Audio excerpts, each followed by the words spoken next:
One guy I don't think we've talked to you about today yet is Coach Sinceri. You Absolutely. coached together with at Alabama. Yes. Can you talk a little bit about what it's been like to be, have him on the staff again? Well, Sal and I coached together at Alabama. We coached together at Florida State also. So we were actually national champions together at Florida State and at Alabama.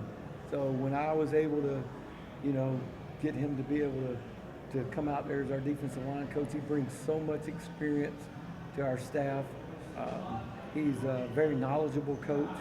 Coaches very hard, very passionate, and our players love him.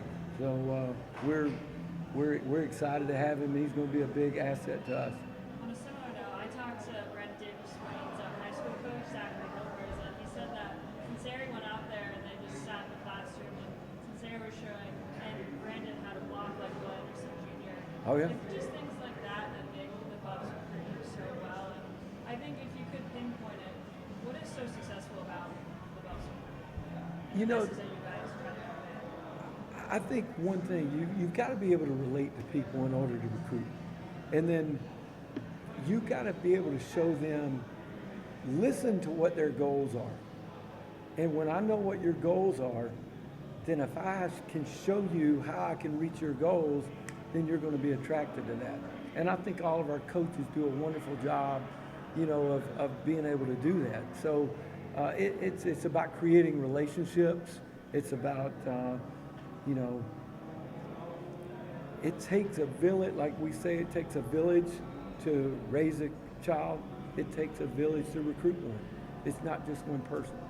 Coach, you want to have Adams question. Nick Williams is also coaching with Sal. Right. They talked about each other a little bit in the spring. How do you see that dynamic? Oh, it's coaching so long. Nick is new. It's great. And, first of all, Nick has a great amount of respect for Sal. And I think Nick understands that, hey, I can learn even more from this guy.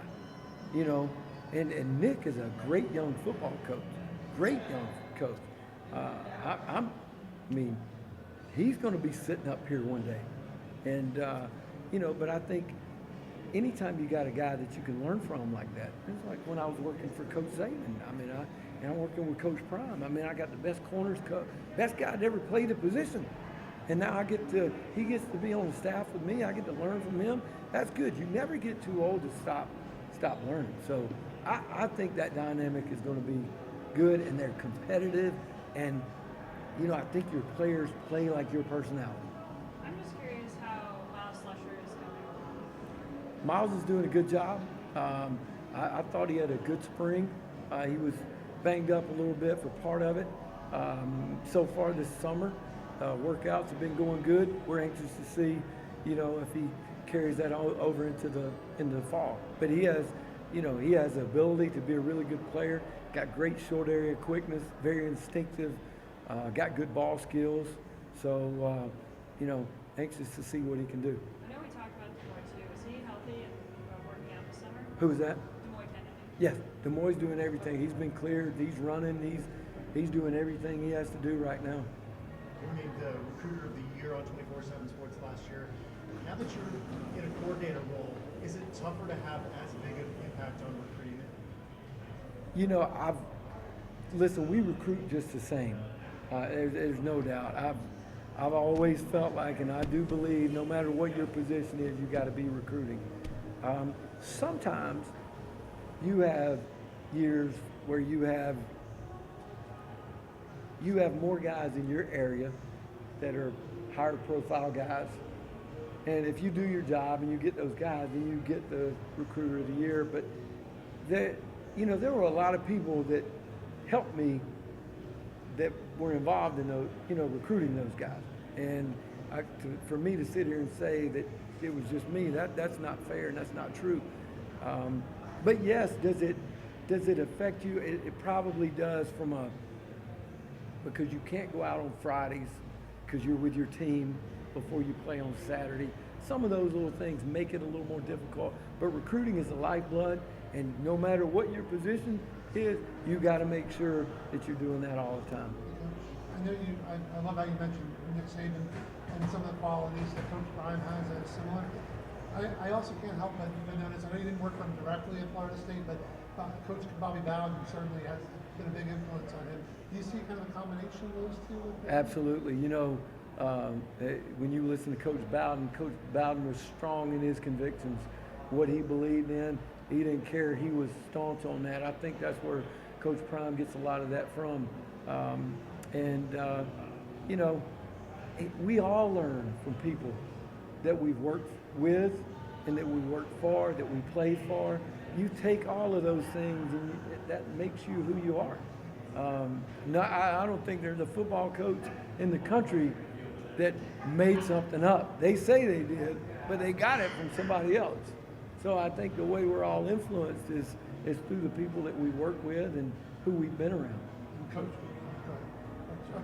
regarding the big guys up front, first, how is Taj Olson doing with his health, and then who else is kind of impressed you? Taj has come back. He's full go also. Shane's still playing really good. He looks really good right now. Derek McClendon has done a good job. Amari's done a good job. He can really move. We're trying to think of all those guys. We got so many new guys up there and so many numbers right now that that's what we were trying to do, is create depth up there and create depth with guys that can move. Because you're not going to play for Coach Prime unless you move. And we don't want the slower guys. We want to make sure that we, got guys that can create havoc. Who within the freshman class has really impressed you out of those 17 guys? Well, all of those guys have to a point. Now they have their good days and they have their bad days. I think, Kamani's done some really good things. But he's got a ways to go before, his body's ready to play. And when I say that, it may be 2 weeks, it may be 4 weeks. Our job is to get him ready to play. But all of those guys have shown flashes at being, they've had their days. And that's the way it is as a freshman. You're going to have your days, and then you're going to have your days where you think, I might want to go home. This might not be for me. What made you guys want to go against small Washington? How does he fit your defensive role? Well, first of all, I remember him out of high school and what he did. And I sat down and had a long talk with him and listened to him about his goals and what he wanted to accomplish. And he's been one of the more impressive guys that we've had in. In fact, he only got in. He got in a little bit later than some of the guys because he had a class to finish up. When he came in, I thought he was as lean as I'd seen him probably in the last 2 years. And watching him move around out there, he looks like what I remembered out of high school. What caught your eye out of high school offense? I know he's kind of a flashy guy.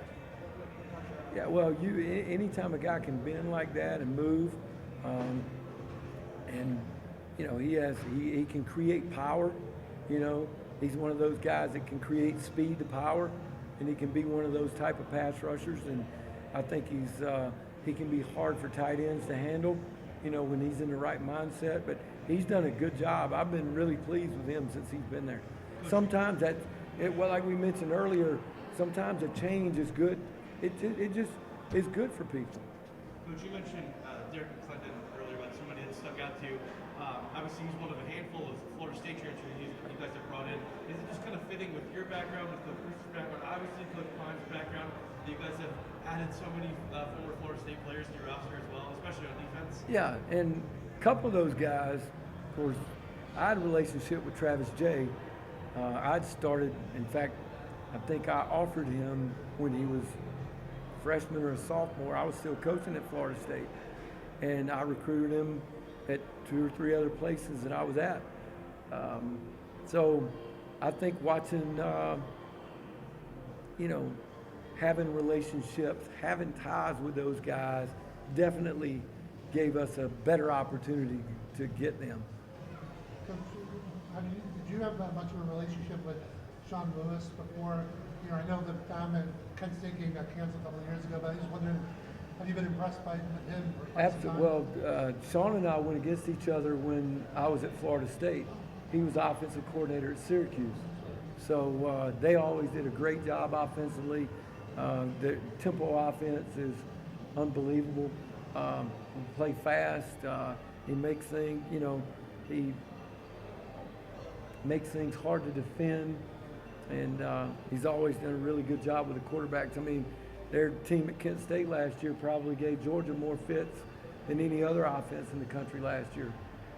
Obviously, Jimmy Florin had made was really impressive in the spring, being the first guy to earn a number. But I mean, people forget that his former teammate at USF, Xavier Weaver, has joined you guys as well, and actually had more production than he did the last couple of years. How impressive has he been so far for you guys? Both of those guys are impressive.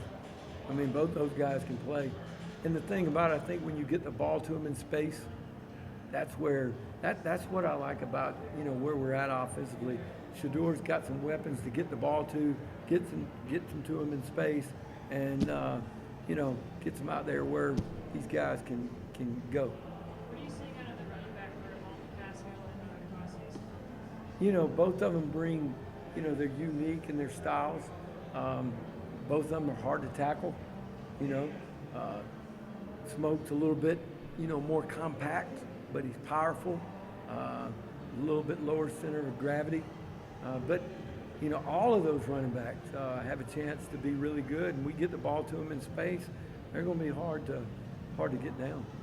When we were talking with you earlier, you mentioned the player-led practices. On the defensive side, how much has Levanta Bentley been a leader in those? And how much do you rely on him in terms of relaying and installing the defense with the new guys? Very, very much so. He's done a good job of, coming in and learning and trying to, be that leader, and he picks up concepts very well. So he's done a really nice job. How's Jordan Dominic doing? How big of a season do you think he can have? I don't like getting into the predictions of how guys will do, because what you do is you put expectations on them instead of just letting them play. I don't want him to feel like I got to get the sack total that I had at Arkansas. Now you start doing things that you shouldn't do. But I like the way he's developed. I think we're doing a little more with him in space than what they did at Arkansas, which I think is going to help him, later on. I think it'll help him create value for himself. But I'm anxious to watch him play. Coach, as far as Travis Hunter, his need to be out there every down, I'm sure he's a good enough guy that wants to play every down. Is there a little tug of war between you and the offense? Like, No. hey, I need to stop. I need him in there at DB. No, I mean, Coach Prime's going to handle that, and I think he'll manage that the way it needs to be managed. And Coach understands. Coach is a football guy. He gets it.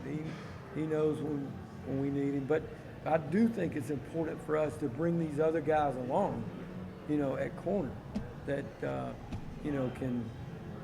can help us, because the quicker we can get them ready to play, the better off we're going to be. Coach, in the spring, Sal gave us a pizza place that he found him to do what? Sorry. Is there a place Charles Kelly likes to go eat in Boulder?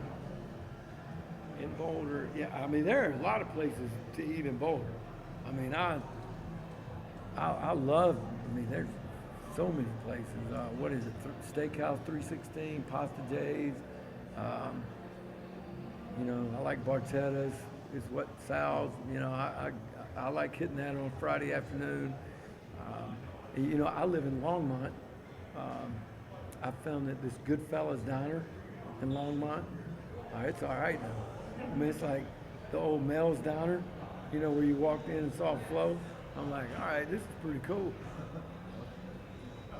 Thanks, Coach. Right? Thank you.